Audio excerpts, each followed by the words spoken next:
Good evening and welcome to Wisdom Walk here on Black Hole Radio and my YouTube channel, Wisdom Walk to Self-Mastery. I am your host and guide, Jojapa Maria Ensaroma, and November is the third and final water month in this mind-blowing mineral year of clarity, confidence, and courage. November is also a double water month. By that I mean it is a time for emptying out and filling up at deep emotional levels, which can result in us living more on purpose, which is the ultimate goal in life, to be here and to be on purpose. So the theme for this month is falling in love with your life. You know, being broke all the time, frustrated with your job situation, unfulfilled and unhappy in your most important relationships, or thinking you can never have the relationship of your dreams. All of that will have you hating your life. So through these two live broadcasts, this is the second one, and accompanying videos, I am guiding you through a process for releasing yourself from unhappy endings while stepping into happy beginnings as you free yourself up to receive all the blessings that your God and the universe have been waiting for you to claim. So this week I conclude November's theme with a spiritual wisdom spill on letting love show up. But first, for those of you who may be listening in for the first time, let me give you a brief overview of Wisdom Walk.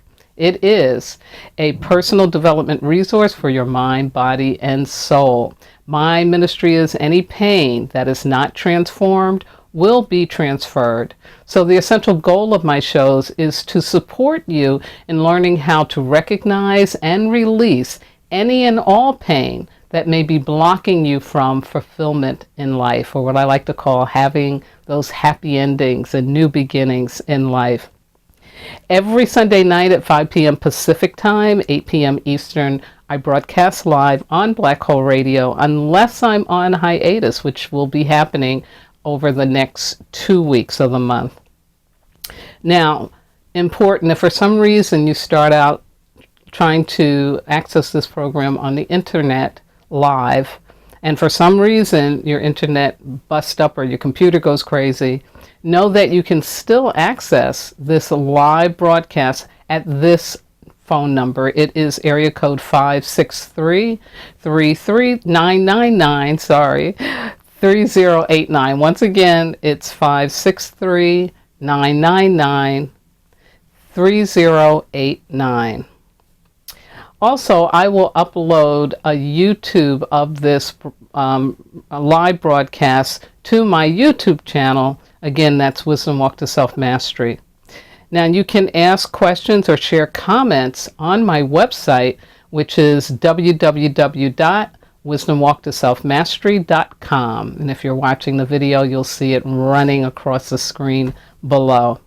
And of course, if you are using YouTube, you can always leave me a comment or ask a question in the comments box below, and I will respond.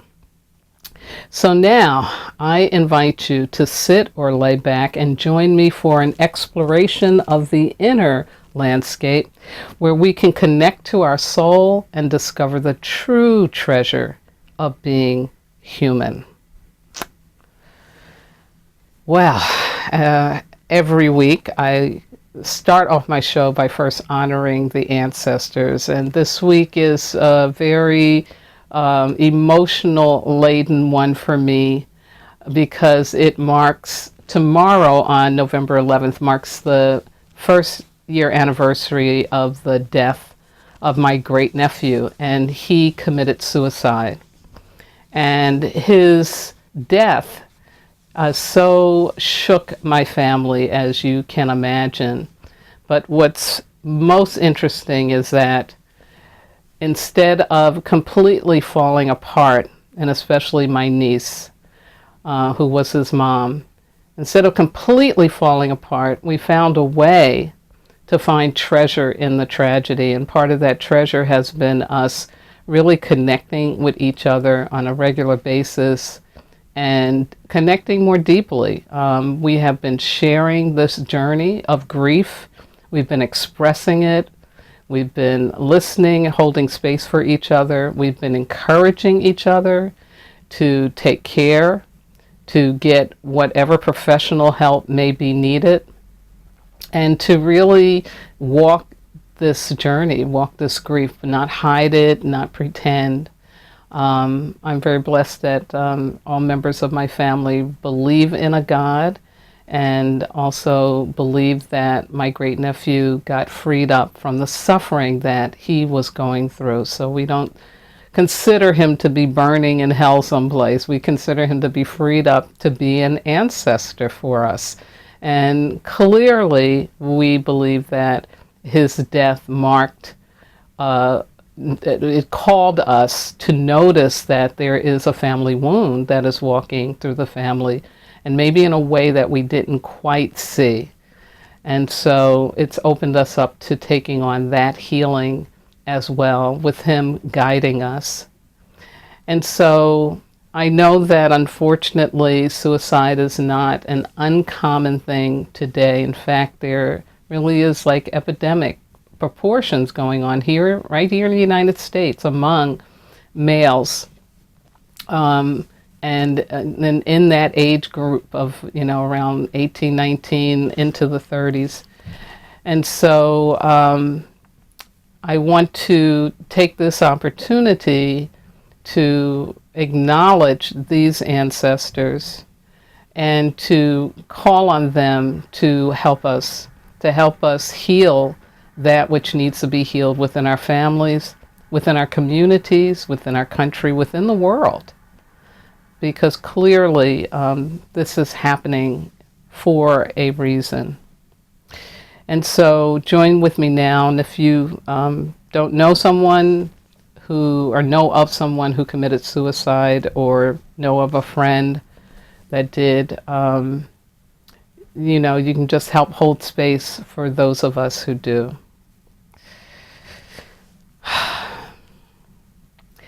Ancestors, ancestors, ancestors, I am calling out to you this day, this way, at this time. For truly there is a need for your support, your guidance, and your wisdom for those of us who are grieving the loss of a loved one in the form of suicide. And as I also call upon my God, my greater order and direction, my all the one, all that is, my greatest light, I ask that all of those who have committed suicide, including, of course, my great nephew, Tyler, that all of these souls come and wrap themselves around us and help us to be able to heal that which is crying out to be healed, to help us learn more of what it is that we can do to support someone being able to address their pain rather than despairing and giving up on their life. And we also ask to be able to walk our grief, to express our grief, to not hide it, to not run from it, to not sedate it, but to allow ourselves to feel it and to let it move through us. For clearly, in that releasing, left behind will be great insight, great understanding, great compassion. First of all for ourselves, but also for all who we come into contact with. And so, once again, I am so grateful to you, God, for these great emissaries, the ancestors. I never thought that one of my great nieces or nephews would be in this position, but I continue to ask and thank you to open my heart, my mind, and my spirit to completely accept this and to learn that which I need to learn and grow in the way I need to grow as a result of this great trauma and tragedy for our family. And I, of course, wish the same for any and all who are watching and listening and who have experienced someone that they love, someone close to them, or someone that they know of who committed suicide.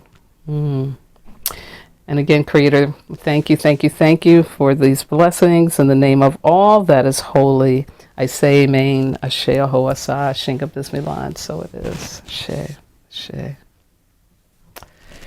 So at some point, I will share in a broadcast more of the story of this whole situation, because I think it will be appropriate. And my niece has already given me permission to tell about her story in all of this, and my niece being the mother of Tyler. Her name is Rachel. So again, I am just grateful to be able to share that with you at this time. So now I want to move into the elemental wisdom for this week coming up, because November 11th is a big, big portal day. It's the 1111 portal, and it's a master builder number, so there's always, there's always this stuff going on, around this time. And so tomorrow's a big portal day, but it'll be on Tuesday that we kind of ignite our elemental week, the beginning of the new week, and it is going to be a fire week. How interesting. And speaking of fires, here in Southern Cal, another fire broke out last night, and this one was very close to Warner Brothers Studios, where they tape the Ellen show and make all kinds of movies and things. So it was like, yeah, just really very, very alarming, these fires going on. And I, of course, see that too as a message from the ancestors about how we need to take very seriously the human impact on global warming. We need to pay attention. So this Tuesday, the 12th of November, we will enter into this fire week, and the opportunity is about being truthful with yourself and others. It is about calling upon the ancestors to bring you clarity when you feel confused or conflicted. It's about walking your talk. It's about living in self-referred consciousness versus object-referred. And that means that you're going to trust your intuition and honest feelings more than the opinions, advice, or judgments of others or things outside of yourself. Allow your inner authentic self to be in charge of your life versus the image of yourself that you may project out to the world. As Mr. Rogers said, people can love you exactly the way you are. So again, whenever there's opportunities, we're always going to get some distractions. And so here they are for this fire week coming up. One is maintaining the status quo. And of course, that means going along with the program or with what everybody else is doing, rather than having the courage and the confidence to step into what you really want to do. Abandoning your true self in order to please others or avoid conflicts. Same thing. Lying to yourself or others. Yeah, we do that. We can do that really very easily when we're living in fear and survival mode. Sacrificing your needs in order to belong or to be included. That's giving away your power. And last but not least, that fear of not being liked, loved, or accepted. And a lot of times that can be hidden. Our motivation for doing things is coming out of that, but we may not be seeing it clearly. So this week, take some time to notice, like, what is behind this decision I'm making? Why am I choosing to go here or do that or say this, or, like, take a moment to be a little introspective, and clean out wherever it is that you realize that, oh, I'm doing this because I'm trying to get these people to like me, love me, accept me, and shift that around. Step into your authenticity. Now, I will be away from live broadcasts for 2 weeks, so I will not do Elemental Wisdom until I return, which will be on Sunday, December 1st. And that week will begin a nature week. But in the meantime, consciously walk through this fire week. Yeah. Now, astrologically, also on the 12th, also on the fire day, and after the 11:11 portal, we are going to have a full moon in the sign of Taurus. And of all the astrologers that I check out, I really like this overall message from Lena Stevens, and her website is The Power Path. Lena says, this is a powerful full moon with a call to discover deep desires from the inside. Think of following the beat of your own drum and not being one of the sheep in the herd. And again, just exactly what I was saying about for the fire week, right? Not giving in to following along with the status quo, but remaining in your own uniqueness, beating your own drum, as she says. If you have experienced a recent sudden change, either in circumstance or perception, observe your attitude and level of resistance or judgment. Nice. So basically she's saying there's going to be some changes happening.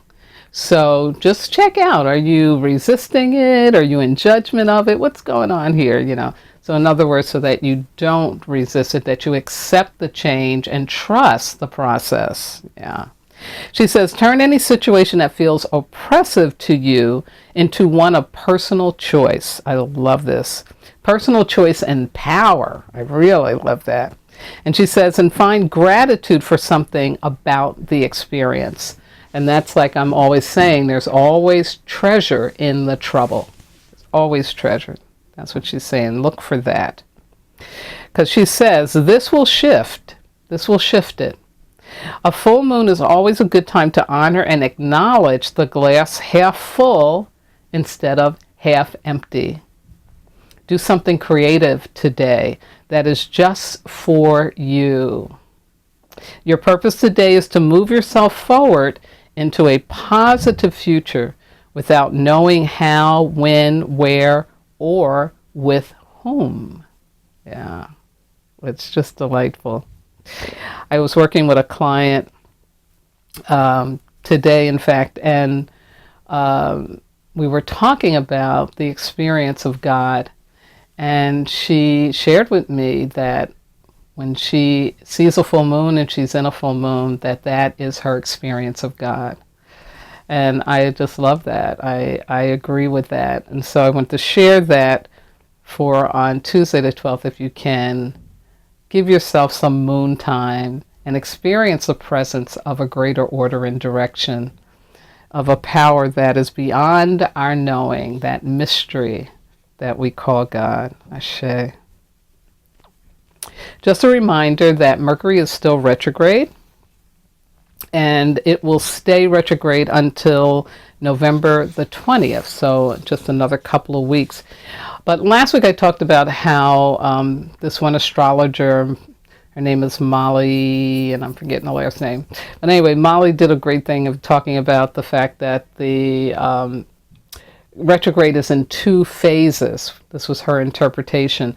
And so she says the second phase is about observation and insight. And so starting on probably like around I'd say, no, really, probably tomorrow, because tomorrow's the 11th and it goes until the 20th. So I'd say probably around tomorrow, because it started on the 31st. She says, Mercury is now born again with a clear sense of purpose. Mercury now takes what he has learned in the previous cycle and brings it to the next level of awareness. You are ready for something new. Wow. Yeah, really cool. So again, Mercury retrograde can be looked at as a bad thing because things could be held up and you can't sign a contract, But her interpretation, and I really agree with it, is make use of this downtime because this is a pause. We've been given a pause in our activity, in our empire building, and so take the pause and, like she's saying, it's this being born again time. See what's being renewed in your life. See what's changing. That is renewal. That means also, of course, that some things will be leaving, but pay attention to what is coming in. What is the new that is showing up? Yeah, it's really cool. And in closing, I just want to remind you that to help grow our consciousness about the human impact on Earth changes, I've declared October also as an Earth month, along with April, and that the 22nd of every month is an Earth Day. One day a year in April just isn't enough.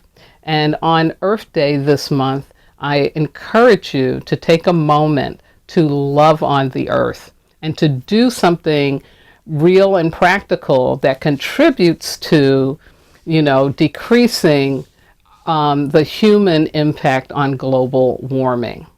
And whether that is not using electricity in the way that you normally do, seeing what things you can keep shut off all day. It may be not driving your car as far as you need to do, or drive it at all.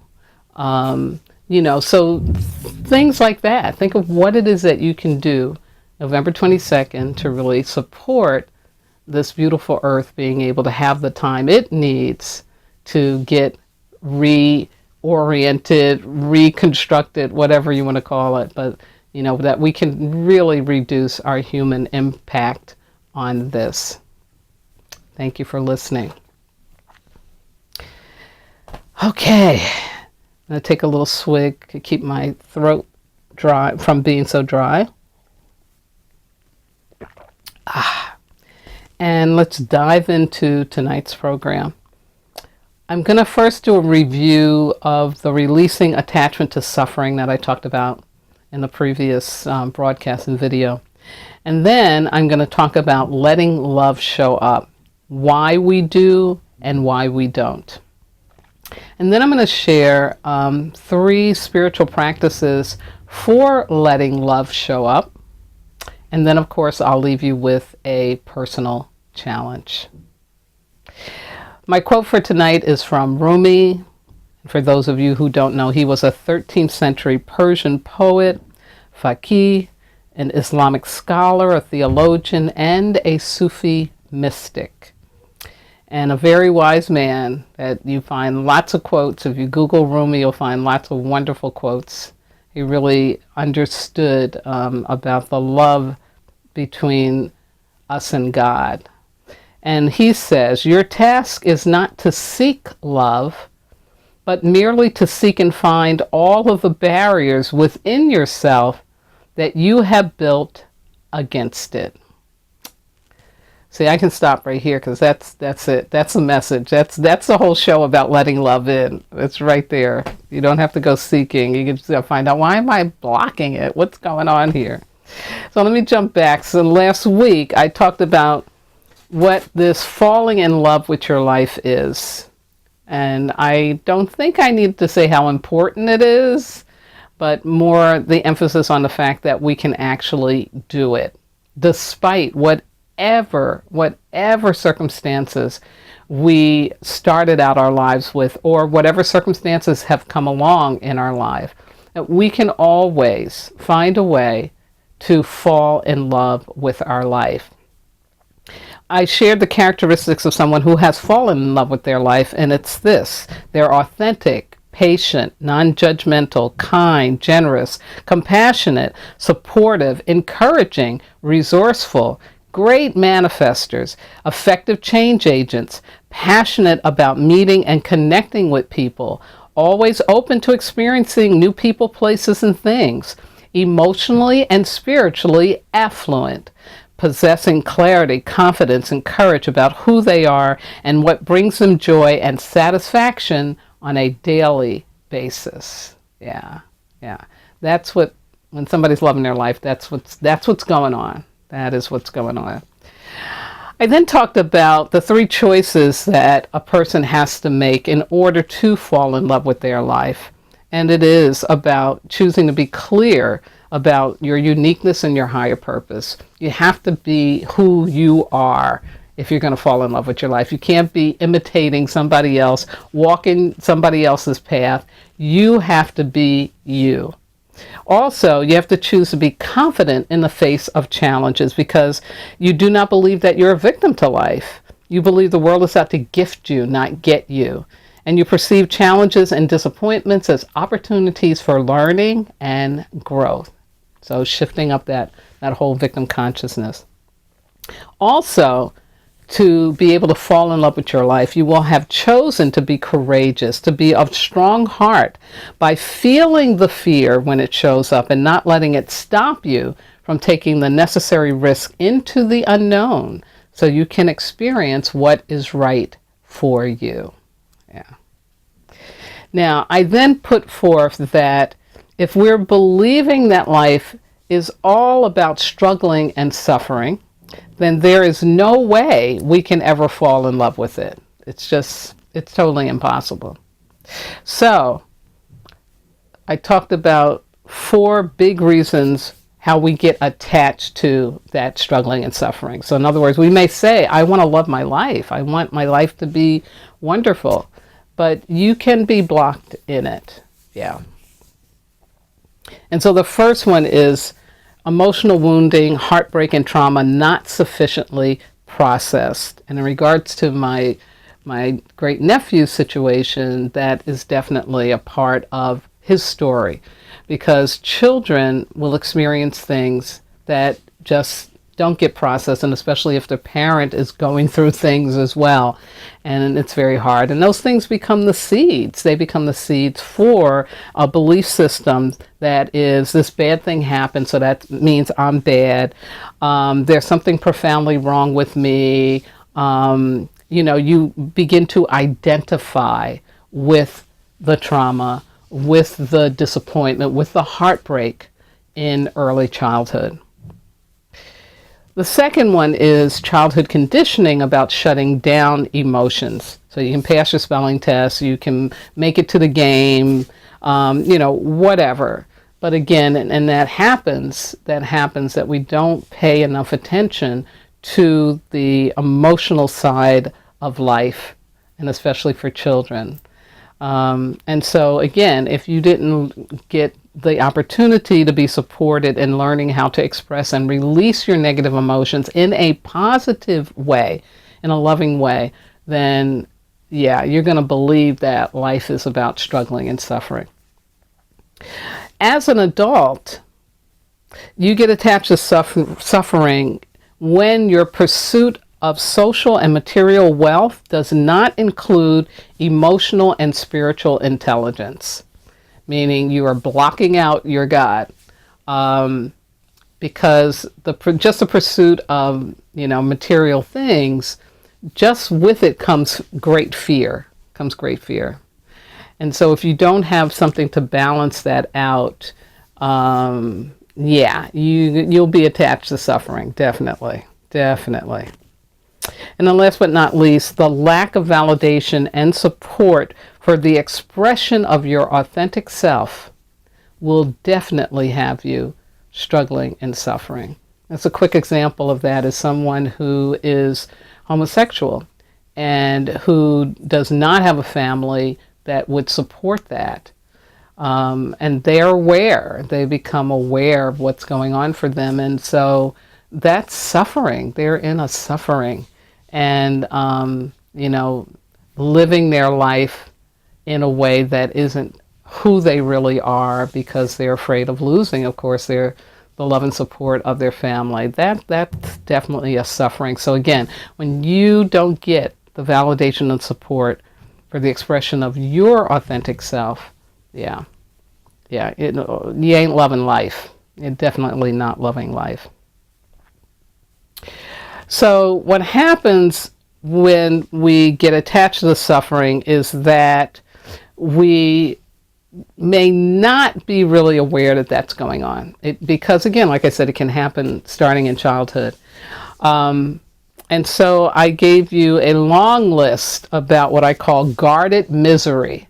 These are the things that we will do to demonstrate that we are attached to the suffering, but we may not see it in that way. But I'm here to tell you it really is that way. So I'm going to give you my shorter list. And it's things like always complaining about money, job, and relationships. You're attached to suffering. Usually going to sleep and waking up worrying. Because worrying ain't going to change nothing. But if you do it all the time, that means, yeah, that suffering thing is working for you in some level. Extremely uncomfortable, not knowing what's going to happen next. Feeling sorry a lot. Taking things personally most of the time. Often judgmental of others and self. Things never working out the way you want them to. Unwilling to forgive, believing that there are people and situations you can never forgive, and managing emotional pain with sedative substances and activities. All of that means you are attached to suffering. Attached to suffering. And your belief that you can get out of it may not be active at all, which is not a good day.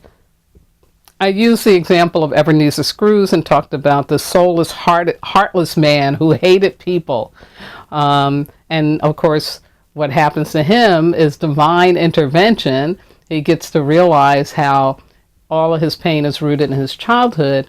And by just getting to confront that, and also to get to see, from a second party, what he really looks like in life. He hates people, but he never saw how much people hated him. And when he gets to all this gets revealed to him, he makes a choice to learn how to love his life.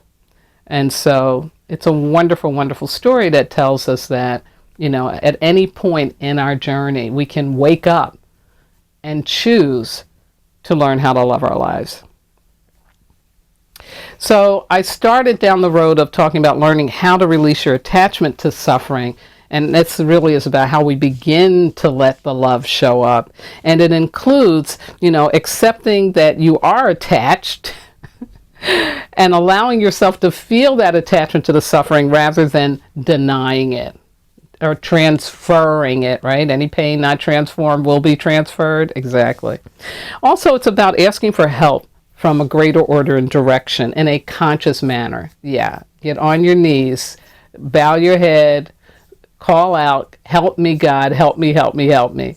I just recently saw a wonderful little 7-minute clip of Tyler Perry talking about what got him to be where he is at, to the level of success that he has achieved, having come from sleeping in his car. And the first thing he said was about his relationship with his God and his belief in God. And he said, it's through the grace of God that I am where I am.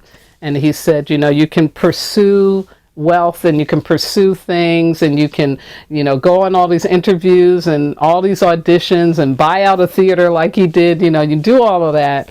But without the support and belief and the faith in a God, you aren't going to get very far at all. It's just not going to work. And I think that is just so important. And it's a shame that we now live in a culture where I have to convince people that God really wants to love you and help you. Oh my God. It's amazing. Anyway, things are changing. The next thing is you have to set up an intention and make a commitment to loving your life. And you have to do that very consciously again. And again, you can do that in a prayer.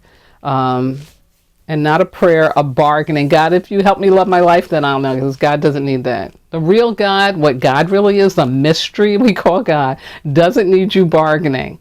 You make a prayer and you set an intention for you. You need to experience yourself saying, I am no longer going to stay in suffering.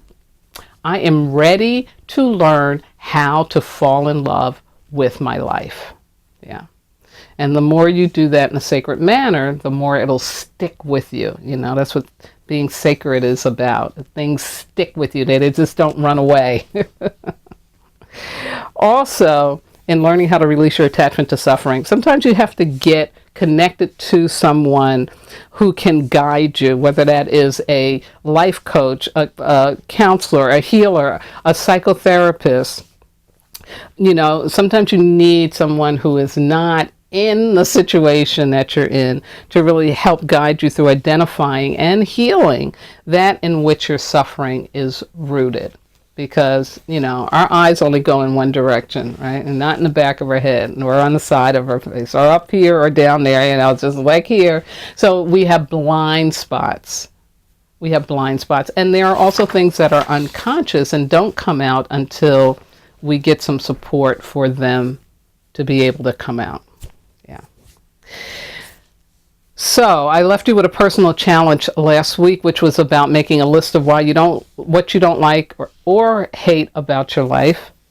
Make a list of what you like or love about your life, and then to write it down in a prayer to help you release what it is that you hate and to be supported in what it is that you love.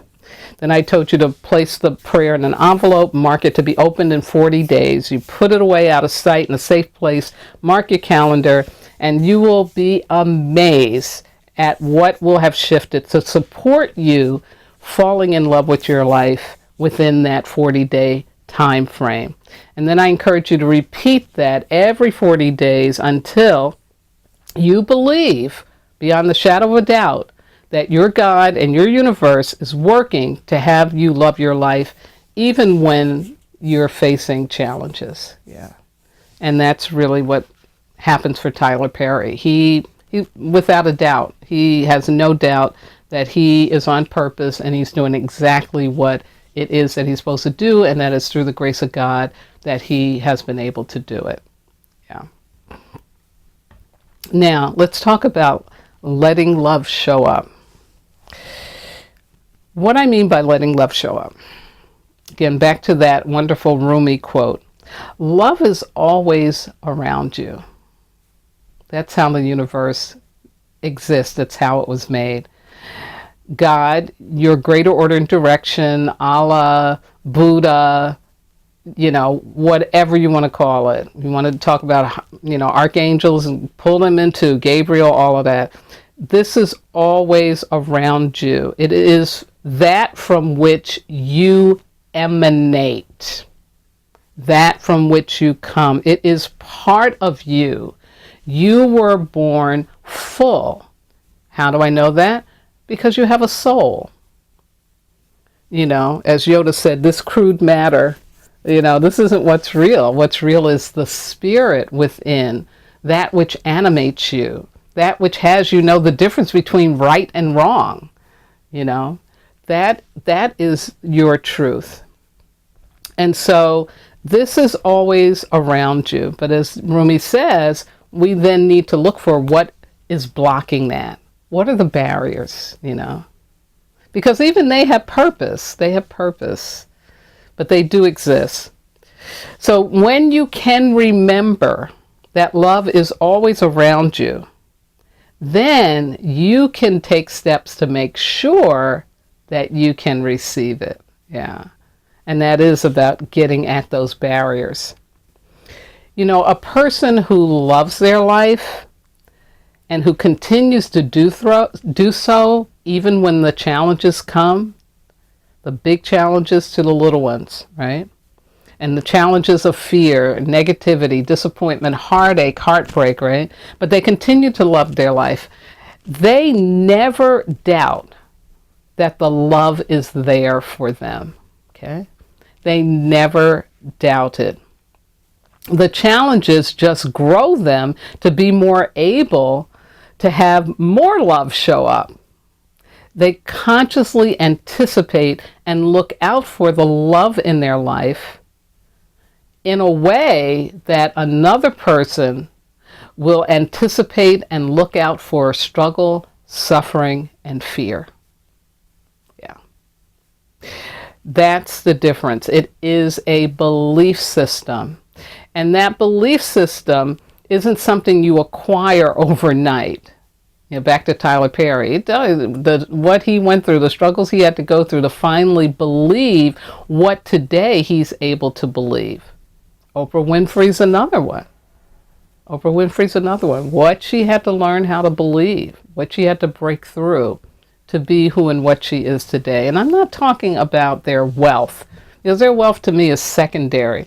I'm talking about their ability to have stepped into places of leadership and to be loving in doing that. These are people who, are loving. We see they're open-hearted. They care about people. Like Tyler Perry has on his studio, he's created a way for men and women who may have criminal backgrounds to be able to get work.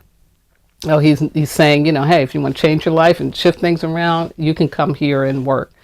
So doing things for the community. Oprah, opened up a school in Africa, and she gives away lots of money. She just gave like several $1 million to, the college. I forget what the name of the guy. Morehouse College in Atlanta. Anyway, so the point I'm making is that despite them having all this money, they still continue to be very loving people, to take on a leadership position, to be inspirational to people. And that's what loving your life is really about. It's really not about the money. It's about, can I be loving? Can I have the love show up? So, what is it that blocks us? What are the barriers to us getting access to the love? And I see these 4 things that I'm going to share with you as blindfolds, or the energies that keep the blindfolds on. These are like forces in our life that will just keep us blindfolded to the love that is all around us. And when you work on eliminating, as I said, I didn't say toning down or, making it less. No, I'm talking about eliminating. When we take on eliminating these things from our life, then we're more able to see the love so clearly, we don't doubt. So here we go. Guilt. Yeah, guilt, that energy that will keep that blindfold on. This holds you to the past and it screams inside of you, you don't deserve the love. You don't deserve the love. And that guilt will drive you to make decisions to give away your power in ways that you never thought you could. Guilt is no joke. It is a force to be reckoned with. The next one is shame. And this is think of it as a perpetual digital recording in your mind that says, something's wrong with me. And it pushes you to always then have to prove that there isn't anything wrong with you, that you are okay. But when you're in that kind of a not goal, what happens is you're going to attract, right, the experiences so that you have to prove, which means that you're attracting invalidation. You're not being supported. But that's what shame does. It tricks you. Yeah. And again, like I said, it's that perpetual recording that says there's something wrong, there's something wrong, there's something wrong, there's something wrong. The next one is blame. Only seeing yourself or someone else as their negative behavior is what I call blaming. The blame game is a form of self-hatred because it automatically makes you a victim versus I experienced a victimizing situation, or I came into contact with a victimizing person. Because the minute that you call yourself a victim, it's over. You've given your power away. So this notion of blaming, if someone does something unloving to me, I can choose to give them back their pain through forgiveness and introspection. I do not have to blame them. Now, this doesn't mean that somebody didn't do anything wrong. It's not saying that. If somebody did something wrong, they did something wrong. But the energy of blaming, that force of blaming, it attaches you to that person's pain, and it makes you the victim. Yeah. And last but not least is resentment. Now, I call resentment hardened blaming. Hardened blaming. It's like it becomes cement, and it can quickly turn into acts of revenge. Okay? Now, revenge, according to the Buddha, is like picking up a hot coal to throw. Yeah, you hurt yourself. You just get blamed. So there's never a good outcome with revenge. There's never a happy ending with revenge. No. It's a great theme that's used in a lot of Western movies. But the ones that tell you the truth will show you after the guy's gotten the revenge and killed the man who killed his father or whatever, it's like he's got nothing to live for. He's just a mess, and goes off into the sunset and starves to death or dies. Yeah. But seriously, resentment is, again, another energy that will keep you blindfolded to the love around you. So guilt, shame, blame, resentment. How do we eliminate them? How do we move that? Well, again, first of all, it starts off with a prayer. And of course, the recognition of them in your life. You have to want to become conscious of how you are holding on to guilt, shame, blame, and resentment in your life. Like if I asked you right now to just take a deep breath in and blow it out, and now think of who is it that you resent in your life? What are you ashamed of in your life? Who are you blaming right now for some situation in your life? I don't care if it's even your debt collector or, where's the blaming going on, right? Where's the guilt in your life? What are you still feeling guilty about? Or what are you feeling guilty about because you haven't stopped doing it? Yeah. Attached to that suffering, right? Yeah.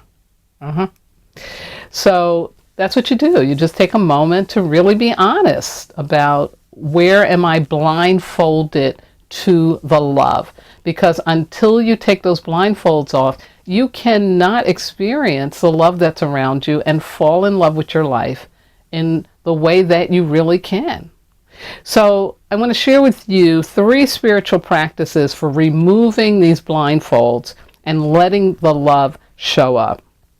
I just want to say, if you want great support for these, get my book, and you can see it. Oops, it's on this side right there. The Wisdom Walk to Self-Mastery, Ancient Wisdom for Transforming Pain, because the rituals that I share are very much along these lines of moving this kind of energy, definitely.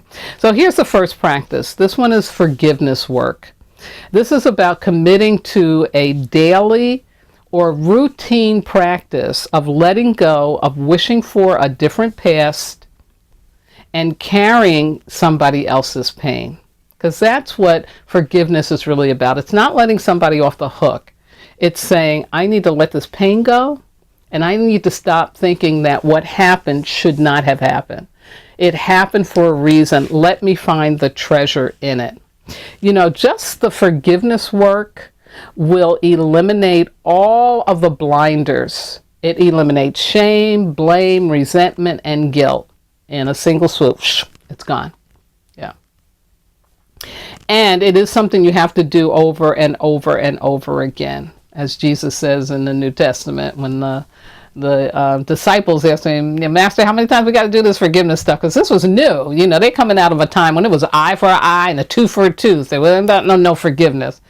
And Jesus says to them, you have to do this like 700 times, 7,000 times. He gives them some, astronomical number that goes on into infinity. But basically saying you have to do this until it's done. And so that's it. And your forgiveness practice can simply be this: Lord, enable me to receive your grace of forgiveness for, and you say that person, that event, whatever it is. And you can also say, I remove this pain from me and enable me to accept what happened so I can get the treasure. But it really is about, Lord, enable me. You're asking to be enabled to receive the grace of forgiveness, because it truly is an energetic that it's hard for us to generate depending on the situation. So again, do that in conjunction with a greater order and direction, or call on your angels, call on the water, whatever you need, but do it in a sacred manner. The next is gratitude work.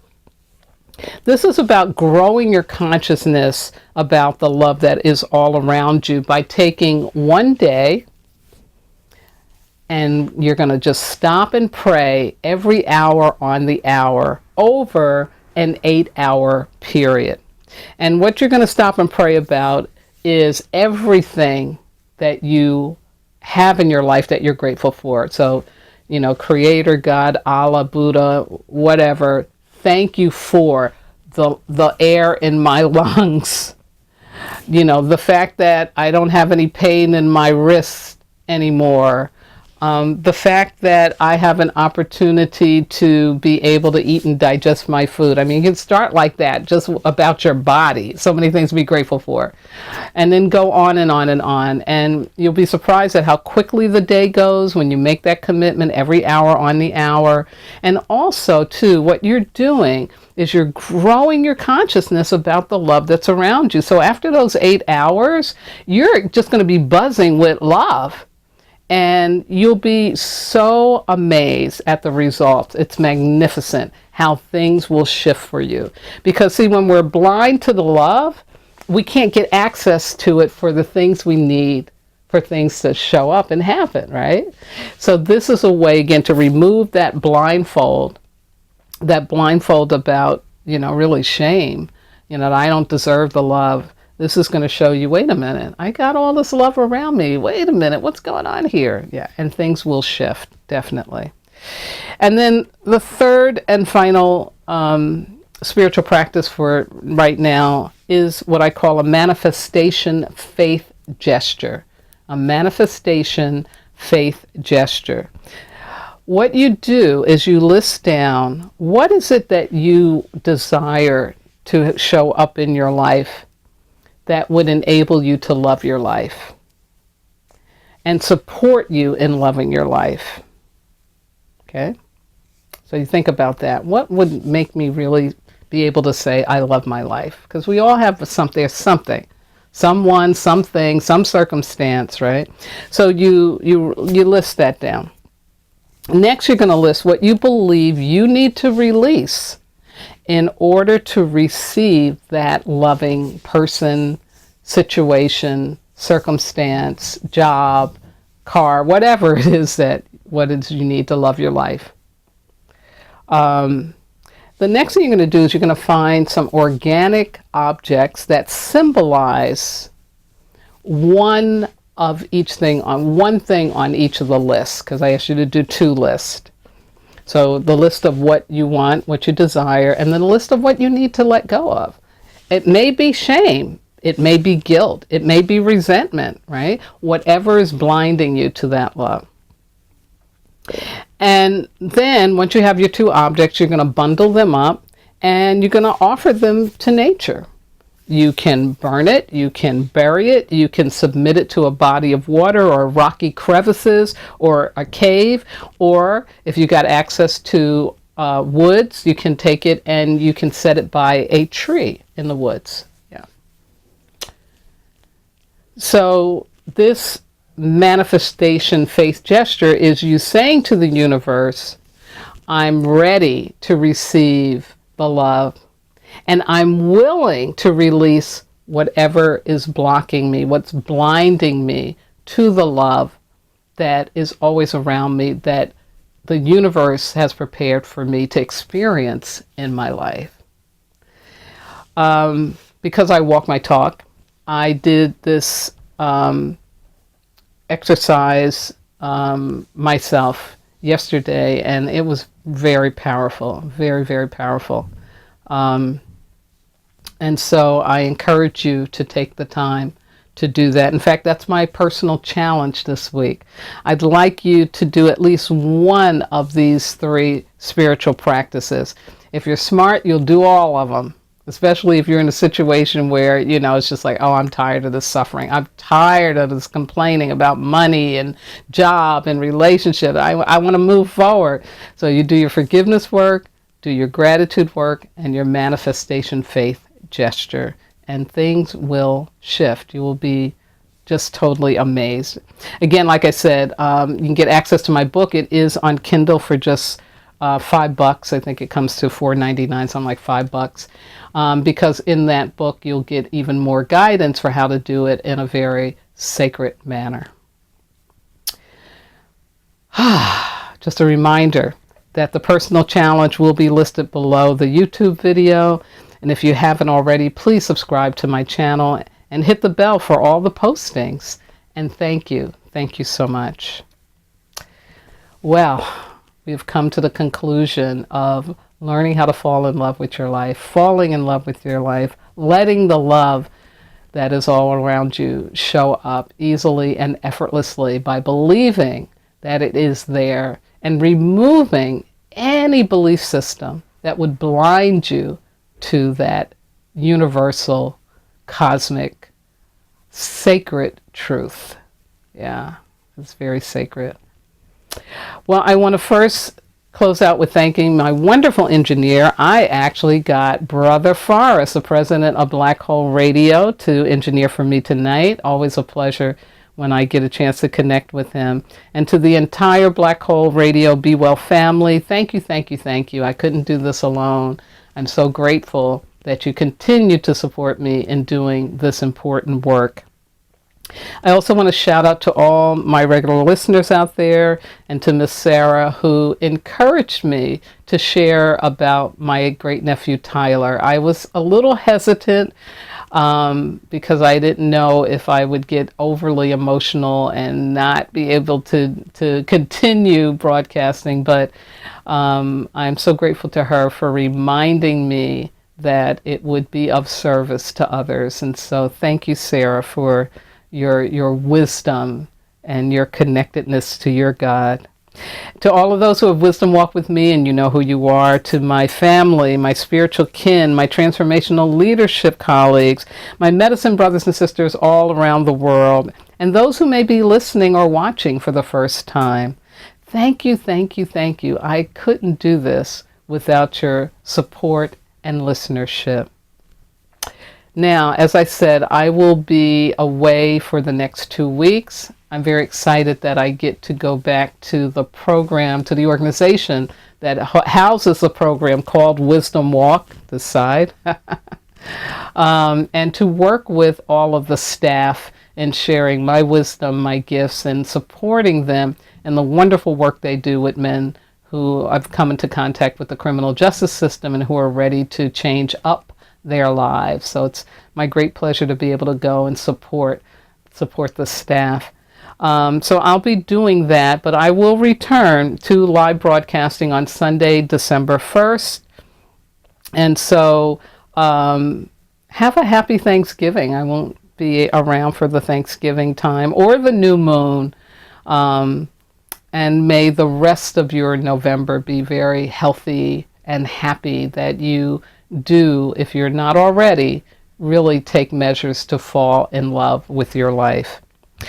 And last but not least, I want to thank my God, my ancestors, my spirit guides, my loving entities, everything that walks with me, keeps my head to the sky, my feet to the ground, and my heart open to do this important work with and for all of you. Have a fantastic fire week coming up. Be true to yourself and others. And most importantly, please remember, you are not disposable. You are divine. Good night now.